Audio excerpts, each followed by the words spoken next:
गोलियों का दर्द इतना बढ़ चुका था कि अब उसकी बर्दाश्त से बाहर हो चुका था।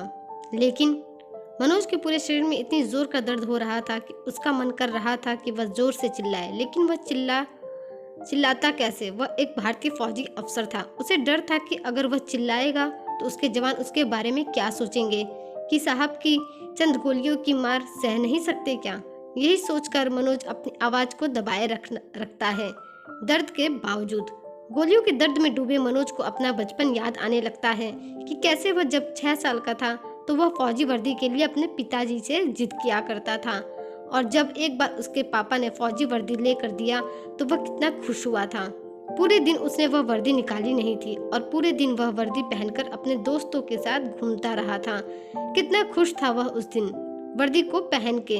वो टीवी में जैसे दिखाते हैं फौजी लोग मार्च करते हैं, वैसे वह भी उन्हीं की तरह मार्च करने की कोशिश करता, और यह सब देखकर पापा फूले नहीं समाते थे। मनोज का बचपन से ही सपना था कि वह फौज में भर्ती होए।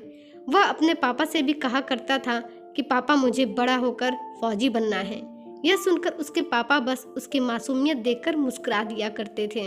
मनोज के पिताजी एक बिजनेसमैन थे और वह यह चाहते थे कि उनका बेटा मनोज बड़े होकर बिजनेस में उनका हाथ बटाए और बिजनेस को नई ऊंचाइयों तक लेकर जाए। मनोज के पिताजी नहीं चाहते थे कि वह फौज में भर्ती हो। मनोज जब अपने अतीत के बचपन की यादों में खोया था, तभी किसी ने बात हटा दी। उसके कंधे पर किसी का नाजुक सा हाथ आया और उस हाथ के साथ किसी की सिसकियां गूंज उठी। तभी एक मधुर सी आवाज उसके कानों में सुनाई पड़ी, कैप्टन मनोज। फिर सिसकियों की सुनाई दी तो सुनने में आया, कैप्टन मनोज। मनोज ने जब अपना सर घुमाकर पीछे की ओर देखा तो एक खूबसूरत सी हसीन लड़की उसके पीछे खड़ी थी और उसके हाथ में एक गुलाब का गुलदस्ता था। मनोज को अपनी तरफ हैरानी से देखते हुए वह लड़की कहती है, वाह हुजूर, अब आप मुझे पहचान भी नहीं रहे क्या? मनोज सोच में पड़ जाता है कि आखिर मैं इस लड़की को तो जानता भी नहीं हूँ। यह जानते हुए भी कि मैं एक फौजी हूँ, यह मुझे फुसलाने की कोशिश कर रही है। शायद अपने किसी जाल में फंसाने की कोशिश है इसकी, इसलिए मुझसे जान पहचान बढ़ाने के लिए आई है। लेकिन मैं भी इसके झांसे में आने वाला नहीं हूँ। मैं इससे बातें ही नहीं करूँगा। अपना समय क्यों बर्बाद करूँ मैं इससे बातें करके? यह सोचकर उसने अपना सर वापस घुमा लिया। मनोज वापस अपने अतीत के बारे में सोचने लगता है। जब वह सीनियर स्कूल में पहुंचा तो उसने एनसीसी ज्वाइन कर लिया। वह फौज में जाने की पूरी तैयारी कर रहा था। स्कूल खत्म होने के बाद मनोज के पिताजी ने उसे कॉलेज भेज दिया। कॉलेज तो उसी शहर में था, पर उसके पिताजी ने मनोज का रहने का बंदोबस्त हॉस्टल में कर दिया। इसलिए क्योंकि पिताजी का यह सोचना था कि हॉस्टल में रहकर उनका बेटा खुद के पैरों पर खड़ा रहना सीख जाएगा। उस जमाने में मोबाइल फोन नहीं हुआ करते थे, इसलिए हॉस्टल से सिर्फ हफ्ते में एक बार संडे के दिन फोन पर अपने परिवार से बात करने की इजाजत होती थी। तो मनोज के पिताजी हफ्ते में एक बार अपने बेटे से फोन पर बात करके उसका हालचाल ले लिया करते थे। उस समय मनोज के पिताजी उससे हमेशा यही कहा करते थे कि बेटा याद रखना, कॉलेज खत्म होने के बाद तुम्हें अपना बिजनेस ही संभालना है। मेरे साथ तुम हाथ बटाओगे तो हम बिजनेस को नई ऊंचाइयों तक ले जा सकते हैं। आखिर यह बिजनेस एक दिन तुम्हारा ही तो होगा। अपने पिताजी की यह बातें सुनकर मनोज को अपने सपने टूटने नजर आने लगते हैं। वह हिम्मत हारने लगा। फिर अचानक एक दिन ऐसी घटना हुई जिससे मनोज की जिंदगी का मकसद ही बदल गया। एक दिन शहर में बाढ़ आ गई, जिस वजह से गांव के निचले इलाके में अफरा तफरी मच गई। फौजी लोगों को बाढ़ में फंसे लोगों को बचाने के लिए लगाया गया। उनका जज्बा और हिम्मत देखकर मनोज के अंदर साहस और भी बढ़ गया। उसने अब फैसला कर लिया था कि वह एक फौजी ही बनेगा और अपने देश की सेवा करेगा। मनोज जानता था कि उसके पापा उसे कभी अपनी रजामंदी से फौज में जाने नहीं देंगे। काफी सोच विचार के बाद मनोज ने अपने पिता को राजी करने का एक तरकीब निकाला। एक दिन जब देर शाम मनोज के पापा घर लौटे और उसके कमरे में गए तो उन्होंने उसकी टेबल पर एक चिट्ठी पाई जिसमें लिखा था, पापा, मैं घर छोड़कर अपनी गर्लफ्रेंड के साथ जा रहा हूँ। मैं उससे बहुत प्यार करता हूँ और अब मैं उससे दूर नहीं रह सकता हूँ। मैंने उसे शादी का वादा किया था और अब मैं उसे धोखा नहीं दे सकता हूँ। उसके घर वाले उस पर दबाव बना रहे हैं शादी करने के लिए। अब मेरे पास और कोई चारा नहीं बचता।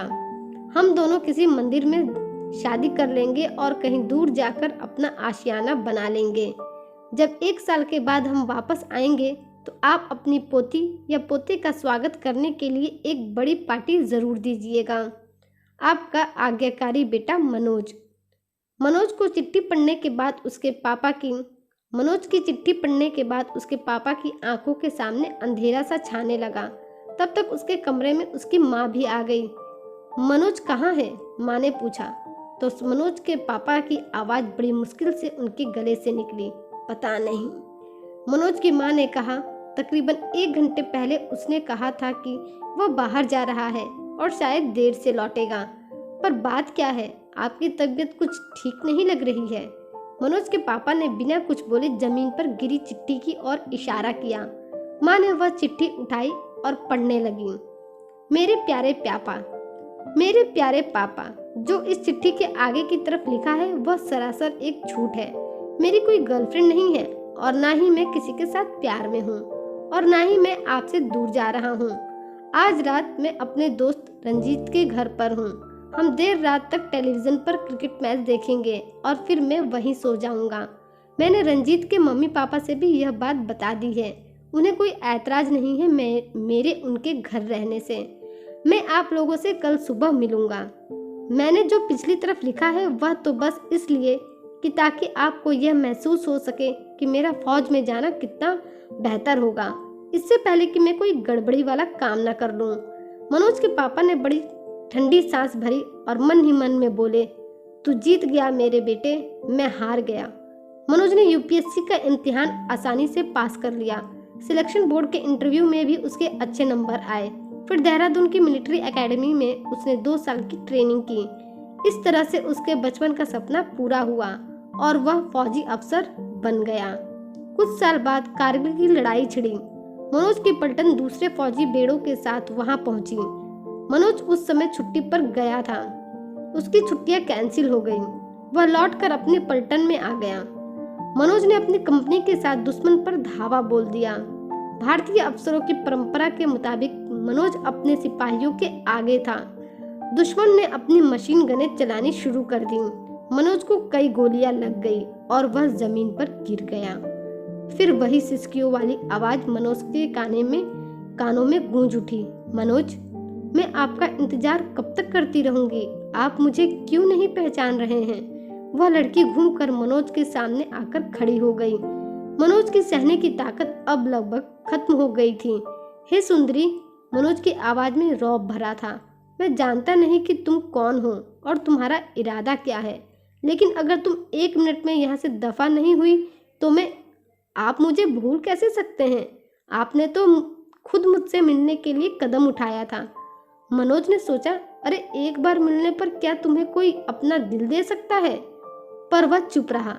इससे पहले कि वह अपनी नजरें उस सुंदरी से हटा लेता, वह फिर बोली, अरे फौजी साहब, आपके पापा ने आपके कैप्टन बनने की खुशी में पार्टी दी थी। आपके दोस्त तो उसमें आए ही, पर उनमें बहुत ज्यादा आपके मम्मी पापा के ढेरों दोस्त भी आए हुए थे। मेरे पापा आपके पापा के खास दोस्तों में से हैं। वे मुझे भी साथ ले गए थे उस पार्टी में। आपके पापा ने मेरे मम्मी पापा से आपको मिलवाया था। मैं भी उनके साथ ही थी। आपने मुझे देखा और फिर मुझे देखते ही रह गए थे। बाद में मुझे लगा कि आपकी नजरें मेरा पीछा कर रही हैं। मुझे बड़ा अजीब लगा। वह कुछ देर चुप रही। मनोज उसे एकटक देखता ही रहा। मैंने देखा कि बहुत से लोग आपको फूलों के गुलदस्ते भेंट कर रहे थे। मैं दूर जाकर एक कोने में दुबककर बैठ गई। जब आप शायद फ्री हुए तो आप मुझे ढूंढते हुए आए। मेरे सामने झुककर एक लाल गुलाब आपने मुझे भेंट किया था। मनोज के मन में एक पर्दा सा उठा और उसे लगा कि वह लड़की सच ही कह रही थी। तभी उसे आगे की बात याद आई। उसकी मम्मी ठीक उसी समय वहां पहुंच गई थी। उन्होंने शायद सारा नजारा देख लिया था, इसलिए उन्होंने मुस्कुराते हुए मनोज की पीठ थपथपाई वह काफ़ी खुश लग रही थी। फिर शायद उसके पापा के पास चली गई और उन्हें सारी बातें बता दी होंगी। तभी मनोज के पापा ने माइक पर सभी लोगों से कहा, आज की पार्टी मेरे बेटे मनोज के कैप्टन बनने की खुशी में है। उन्होंने मनोज की ओर देखकर उसे बुलाया। जब मनोज स्टेज पर पहुंच गया तो वे माइक पर आगे बोले, और इस मौके पर मैं अपने बेटे को एक भेंट देने जा रहा हूं। उन्होंने एक हाथ बढ़ाकर मनोज का हाथ थामा और दूसरे हाथ से अपने दोस्त राम सिंह की बेटी का हाथ पकड़ा और बोले, यह है मनोज की हमारी भेंट है उसकी होने वाली दुल्हन निशा, जो मेरे दोस्त राम कुमार सिंह की बेटी है। उन्होंने मनोज को निशा का हाथ थमा दिया। सारा माहौल खुशी की लहरों और तालियों की गड़गड़ाहट से गूंज उठा। निशा शर्माकर अपना हाथ मनोज के हाथ से छुड़ाने की कोशिश करने लगी, लेकिन मनोज ने हाथ नहीं छोड़ा और निशा के कान के पास आकर कहा, सगाई में मैं तुम्हारे लिए एक अंगूठी देख लूंगा। अभी मेरी छुट्टी के 40 दिन बाकी हैं। अफसोस, लड़ाई छिड़ने के चलते मनोज की छुट्टियां कैंसिल हो गई। अगले ही दिन मनोज वापस अपने आर्मी कैंप चला गया। फिर उसे कारगिल युद्ध में कुछ सिपाहियों की टुकड़ी के साथ भेज दिया गया। डॉक्टर ने मनोज के शरीर की पूरी जांच पड़ताल की। उसके पास ही मनोज के कमांडिंग अफसर खड़े थे, जिनके चेहरे पर भारी आशंका छाई हुई थी। मुबारक हो सर, डॉक्टर ने उनको संबोधित करते हुए कहा। आपके कैप्टन को 5 गोलियां लगी थी। इतनी गोली खाने के बाद मुश्किल से ही कोई बच पाता है, लेकिन इन्हें जितनी भी गोलियां लगी पर कोई भी जानलेवा साबित नहीं हुई। पर शरीर का खून काफी बह चुका है, पर वे जिंदा है। चिंता की कोई बात नहीं है। He will be fine in few days. आपके ये अफसर बड़े मजबूत हैं। मैं इन्हें जल्द ही अस्पताल पहुंचा दूंगा। मुझे पक्का यकीन है कि चंद हफ्तों में ये बिल्कुल ठीक हो जाएंगे। मुझे भी यही लग रहा है।